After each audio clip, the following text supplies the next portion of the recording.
Hello, welcome to Fox in a Box. Today I wanted to do a tutorial video on how to do bases, at least how I like to do them. It's not necessary. You can certainly do something more simple, like just the regular glue, sand, or rocks. That works perfectly fine. But if you're ever interested in trying to do something a little bit more interesting or fun, you can do anything like what I have here on this. Interesting, multi-level, kind of the higher area back here, lots of rocks, different features, something interesting. You can do anything like that, anything up to as small down to like this little guy here I painted recently. And it looks complicated, but really it's easy. It's messy process. I mean, you're recreating nature, so it's just kind of chaos that's ever so slightly controlled. So of course the first thing you need is some sort of base. I have a bunch of these oval bases for some reason that I don't know why or what they're for, and I don't have any models that have that size base, so I don't know why. Anyways, yeah, start with a base. Then you'll want some sort of some pasty substance that you can put down to make an uneven surface. My personal favorite is just like some like a epoxy putty. I've got this like magic sculpt here, but it's just I found it for cheap, so I like to use that. The epoxy putties are really nice. They can be a little expensive if you're looking for something cheaper. I've used for years just like spackling, the like drywall paste that you can use. You can kind of just spread that around and make an uneven surface. It's a little slightly harder to work with some of the other, like if you have bits like how on this guy I've got this tree here. You can take the epoxy putty and kind of like put that down and then take the tree and like glue it into the epoxy putty because it's semi-stiff. It can kind of hold it. But this is very liquidy and pasty, so you'd probably have to wait until after it dried to glue any bits down like that. You can certainly work with it. It can work. And this is, I mean, I don't necessarily know how much expensive this was, but it was probably a lot cheaper than the epoxy putty. But in either case, so yeah, some sort of putty, something, name your poison. Something else that helps a lot is just some like a texture paste. I like to use this stuff from MIG. I don't know. I saw someone else use it. I thought it looked nice, so I've been using it. You can also use stuff like I've got a thing of texture paste from Vallejo, or I mean, Games Workshop sells plenty of texture paste, so they can often be kind of expensive for the quantity that you get. So I like to get one of these big jars. It doesn't hugely matter, especially if you're doing something like these. Where most of the base ends up being covered in leaves or other features or something, and the texture paste only vaguely shows through. You don't really need anything crazy. So just something. If you really couldn't get something like that, just sand and glue would work just fine. You can either mix it beforehand, even add some paint too if you wanted to color it, and then glue it on, or just spread glue over it and then put sand on. Either would work, I'm sure. And then I also love using these. This is where I've gotten the bits from, like the trees, rocks, bushes, etc. for the bases that I have showed you. These are 3D printed, that I printed from my own printer. They are from a company called, let me look, I think it's Epic Basing. Make sure I'm giving my facts right to you guys. No, not Epic Baking. Yeah, Epic Basing. If you look them up, they sell STL files that you can 3D print your own basing bits, or they even sell their own prints of resin bits that you can buy. So if you wanted some more interesting pieces, I highly suggest. They have such a huge variety. It's near impossible for me to not just go on there every week and buy something new. I really shouldn't. It just makes it so easy, especially when you want stuff that you can't really otherwise get, like interesting trees or bushes, ferns, etc. I've also heard there's a lot of stuff out there. Actually, I'm supposed to leave this out so you can see the bits I use. There's people that make laser cut plants and stuff, like ferns and such that are made of paper that you can glue in. Haven't personally used them, mostly just because I haven't really been in contact with them, so I haven't really had a chance to buy them. I'm sure they work just fine. But anyways, yeah, so that's like the basis of anything. So if you like any hard bits, some sort of texture paste, some sort of putty or something that you can use to kind of make the surface uneven, because Earth is very rarely ever perfectly flat. And then the only other things is just anything else that you would want to put on there to make it interesting. I've got like some grass tufts and this little thing of model leaves. But this is just kind of like whatever your flavor is for whatever you're trying to do on top of anything else. But yeah, so that's been the basics of the materials. So let me push some of this stuff out of the way and show you what I like to do. So first things first, we're going to take a little bit of epoxy putty. I almost always accidentally mix more than I need, so it's almost too easy to do that, so be careful. But, you know, worst case scenario, you just get a fun little, I don't know, sculpt a heart and give it to your partner. They'll love it. Alright.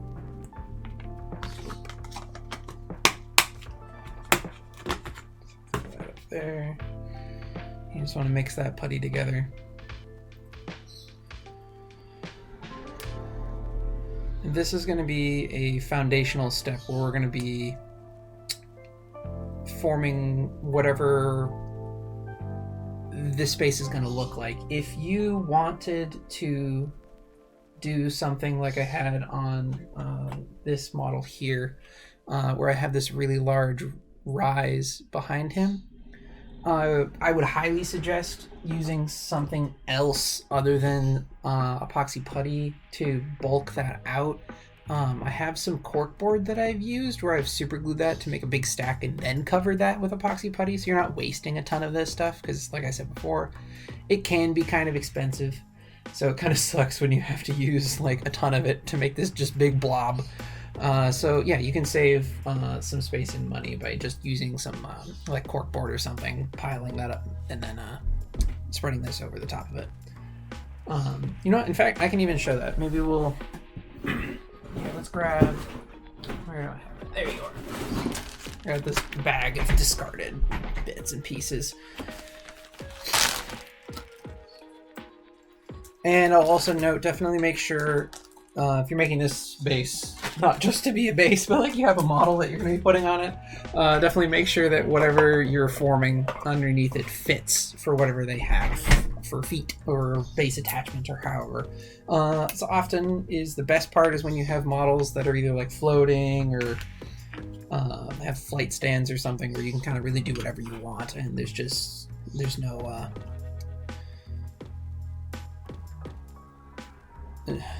not as much restriction. I hate it when these glue bottles glue themselves shut. Come on. I'm gonna try a different one. I'm not fiddling with that.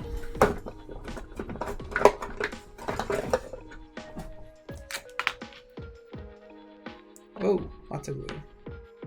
Alright, say we're just, I don't know, right there. There's gonna be a big, here, we'll even add that. Yeah, that'll look nice. Don't think about it too much. Just kind of slap some stuff down. Nature doesn't think about it. Things just kind of happen. I will also note something to keep in mind where the controlled chaos comes in. You want to kind of form a base like how an artist would do a painting, where you want a foreground, midground, and background. The foreground, you want like a little something that kind of stands up in front of the model. You don't want it like very small, like you don't want to be like blocking detail or anything, because that would be sad. Like a good example is like this base I have here. Let's see if I can bring this close. Come on. There we go. I have this little bush in the front here that kind of stands up in front of his foot just a little bit. So that's kind of that's the foreground, where you have a little bit of something to kind of like wrap around, to kind of like grab the model into the world that you've created. And then you have the mid-ground where the model's standing, where you kind of want that to generally be somewhat flat and open so that the model can exist there and he's not like fighting for space. And then the background, you want to be, you want another feature. Yeah, but you don't necessarily have to, but if you're doing this for like a character model, this is definitely more helpful. Like how I have this tree back here kind of frames the model onto his base. Definitely could have been more behind him, but judging by the size of his base and the cape that he had, that was about the best I could do. But that's kind of like the general scheme that we're looking to follow. You don't want to have really large features in front of the model is basically what it is. If you want to put a large feature on, put it behind, and that's kind of the main thing that you want to make sure you focus on.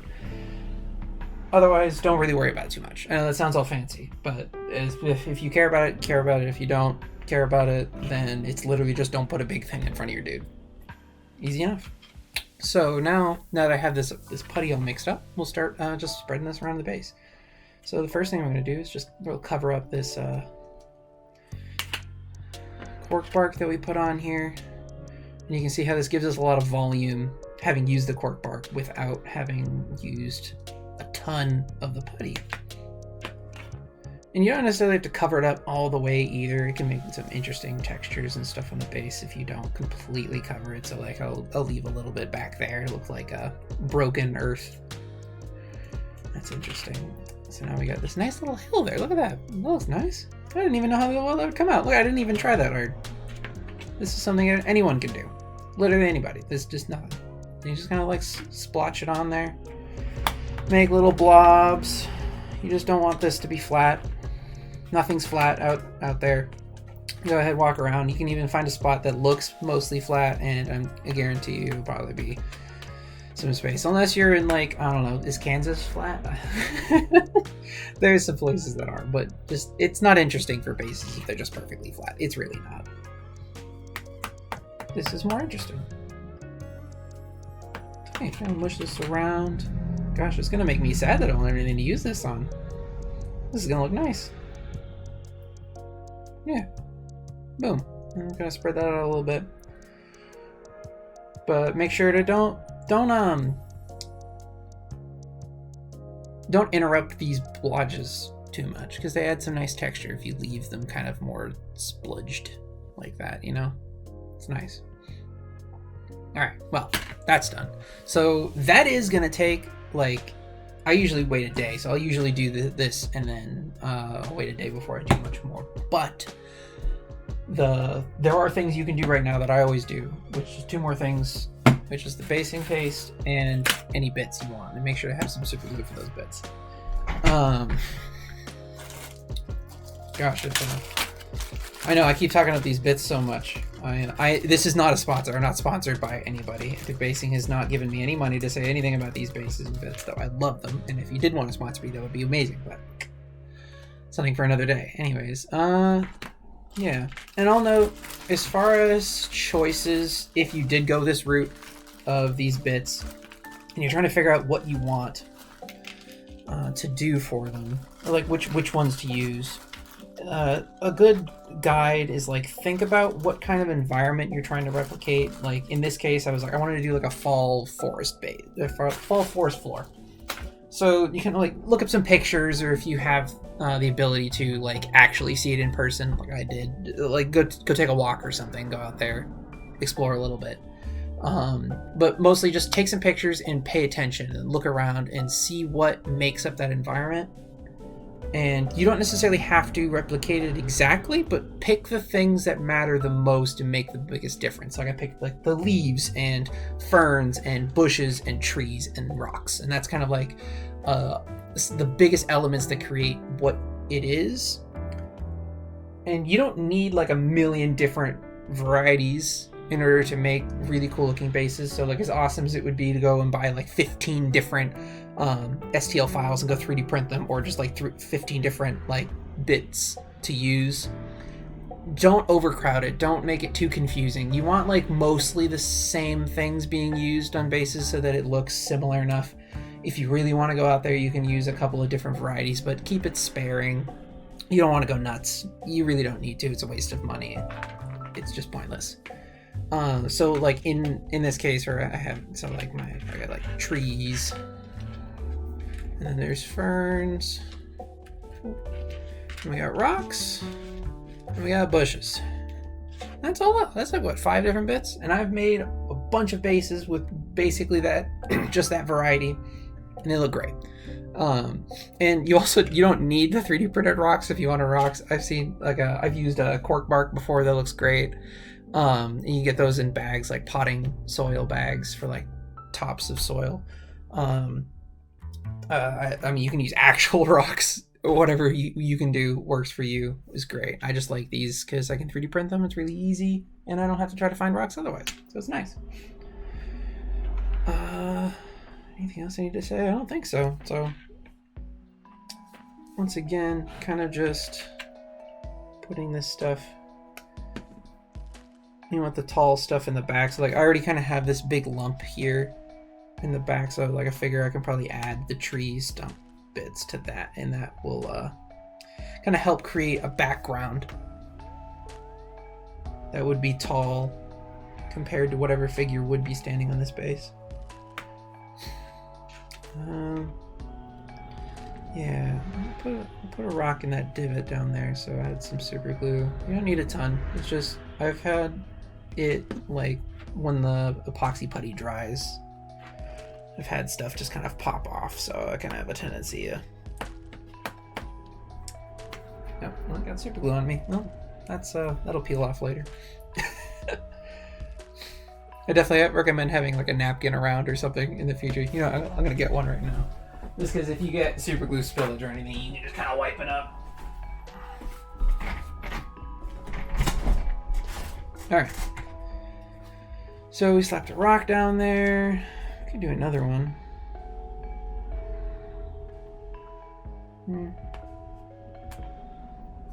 I could put yeah, we'll put it nearby. Don't think about it too much. The last thing you want to do is think about it too much and then like evenly space out a couple of bits on the base. You have like this weird, awkward, like perfectly spaced triangle of like a couple of things. Like that's not how nature works. It's just random. It's chaos.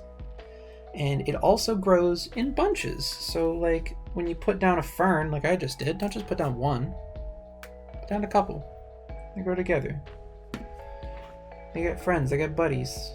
Just ask Bob Ross. He knows. Give that fern a little friend. Give him a couple friends. Make him a family. Why did I decide to put these ferns here? I don't know. I just thought it looked nice. And you know what? It does. Wow, that looks really nice. Put another little bunch over there. We'll call that good over there. And then I like these bushes a lot, so I definitely want to make sure to get some of these down. This is, I paint these red, and they're just a fantastic little spot of color on the base. I'll also note, as I'm doing this, when you're thinking about what kind of basing to do for an army, or for a miniature, it's important to consider how the miniature itself is painted, and to pick something that will complement it. You can just a good standard is always just like browns and grays. We'll go with just about anything, but like my bases here for these, you can see are like bright, like bright yellowy orange colors and red, and that won't work for everything. Like if I had a yellow or a red or orange model on this base, it would just kind of blend in with the base, and it would look kind of boring. This looks so nice and striking because the bluish green tones that I have on the model, in addition to the white, look very like pop, and they strike off of the orangey red colors. And so like that's the reason I chose that. You don't necessarily have to do something super colorful or crazy or anything like that in order to make something cool. It's just what I decided to do. Now if you're doing this for 40k or anything, then something boring and gray is probably what you'll end up getting.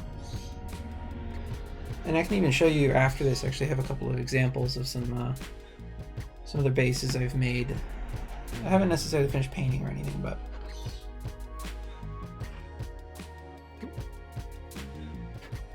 Alright. I'm gonna call that good. As far as the bits go. You definitely don't want to overcrowd it. This is probably as most as you would probably want to put on for bits on a base this big. You could go more, but I feel like it would probably end up just getting really visually confusing as to what's going on. Like, you want some open space, especially because we have other elements we're putting down, like the leaves and the grass tufts later when that's done.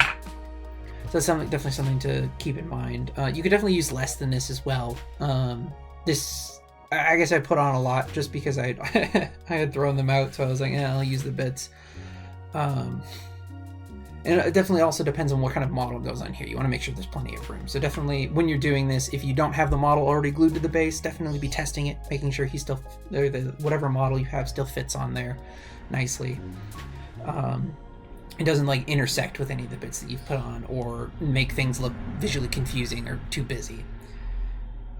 But yeah, so last thing we're going to do before we have to wait for that to dry, we're going to take some of this texture paste here and we'll spread that over everything. And just so you know, that does not inhibit or stop the drying of the epoxy putty at all. In fact, it's totally fine. The epoxy putty, when you mix the two parts together, will cure.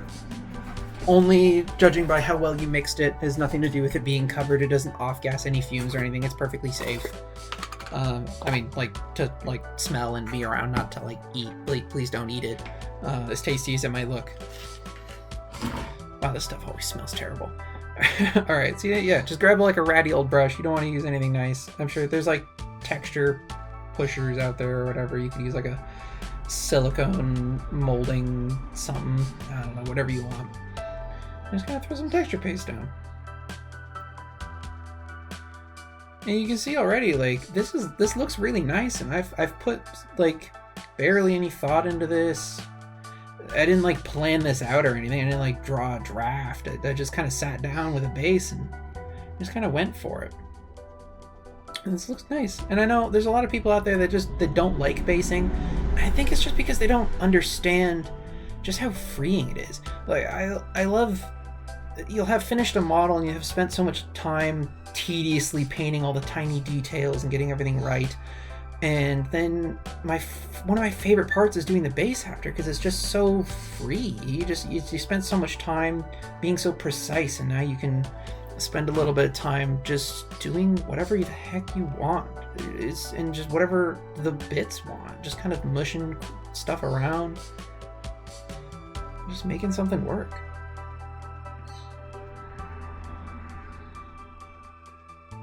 It's fun.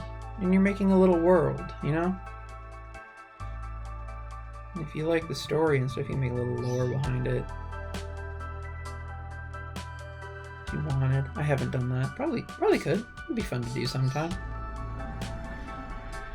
Alright, just make sure you cover all of the texture paste. You don't, or the cover all of the base underneath the bits, such as the bare base or any of the cork that you put on there, or the epoxy putty. Wow, that took me way too long to remember what that was called. And you can also use, as far as the epoxy putty goes, I should have mentioned this earlier, you can use milliput. It's like this stuff you can get at the hardware store that's usually used for like plumbing. That works great too. I used that for a while. It was just kind of annoying because it came in really small quantities. And I needed it a lot. But for someone getting started, it works great. And don't worry too much if you get this stuff on some of the basing bits. Like you can see, I kind of accidentally got that all over the fern there. You can kind of wipe it off if you got water nearby. Idiot me. Oh, actually, generate some water. There we go. You're gonna use some water and kind of brush that off if you really want to. It'll come right off. Or on some other stuff like these rocks and stuff, I'll just leave it. And honestly, it just gives it more variety and texture to it. It kind of brings it into the world, makes it look like there's dirt on top of it, because not every rock's perfectly clean. Alright. Hey. And then the only other thing I would say is if you really care enough, just kind of like pat on the base on some spots with the brush where like you can see obvious like brush marks where you had like pushed some of the paste around. It just kind of helps make that look a little bit more natural if there's not like big streaks or lines of texture. And then I'll usually take like, I don't know, you can use a thumb like this and go around the rim or a napkin. I'm a wow, alright. I'm a barbarian. Sure. I'm a barbarian. I just go straight to my finger. Alright, boom. Look at that. That looks so nice. Yeah. Oh, sorry. I was not really in view very well. That was really good. I like that. So, we'll wait for that to dry. I'll do this step and then I'll just put it down and wait till tomorrow. So I guess it would roughly be like I sleep for 8 hours, and I've done this stuff before I went to bed and then gotten up in the morning and worked on it. So like about 8 hours is how long I've waited before. I'm sure you could wait less.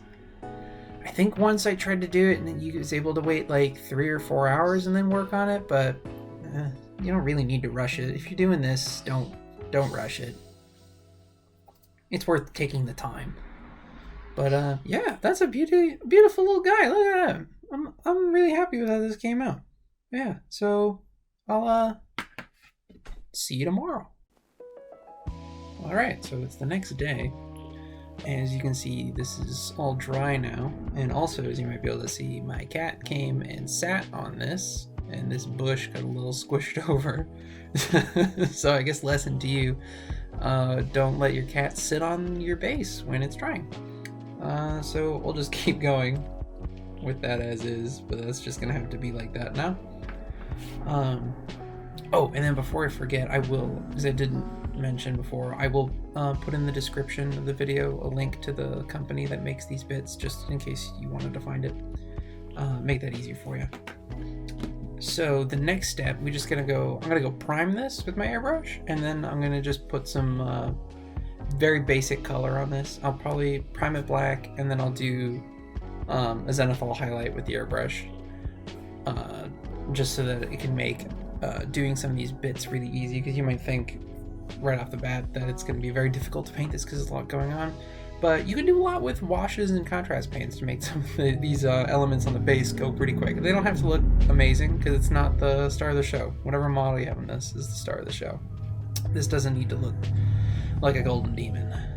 So I am gonna go do that, and we'll be right back. Alright, so that's it after I airbrushed it. And so as you can see, I colored in the dirt area with the airbrush just to make that easy, but I left all the elements on top still the zenithal black with the white overcoat. So I'm just going to use different contrast paints and washes, and maybe even a dry brush. It's very simple stuff, just to color in all that stuff. And then added all the features back on top after, such as the grass tufts and the leaves. And so obviously now is the time where you're going to be putting in the color that will work well with whatever army you're doing. Just keep in mind that whatever you end up doing that looks nice with the color scheme of the model that you have on top of it. So I highly suggest just not doing something that's the same color as the model on top. That can be kind of very blend, kind of makes things blend together. You want it to make the model at least separate from the base. It doesn't necessarily have to be like the complete opposite color. Like, you don't have to go like, well, my model's blue, so I need a yellow base. Like, sometimes that might be a little too much. So just something that's at least a slightly different color. Like, you could do blue on a green base, like that would be fine. Or you could do on the grays and browns go well with literally anything. So that'll do. This video's already gone on for a little while, so I won't bore you with me doing contrast paints and dry brushes on this, but I'll show you the final product when I'm done. So see you then. All right, and that's the final product after I finished everything. As you can see, something else I did was I painted the rim of the base black. Personally, I highly suggest doing that. I think it makes everything else look a lot nicer. Kind of helps make the top of it pop and doesn't really draw any attention to the side. I know I've seen people do gray and like brown colors like Steel Legion Drab from the Citadel paint range. Those look pretty decent too, so it's hard to go wrong, really. It's kind of up to you in the end. It is your base. But yeah, so if this was helpful to you, I hope it was. Don't forget to like and subscribe. I know I like forced to say that. But yeah, if you have any questions, definitely put it down in the comments. I'll make sure to answer anything that I can.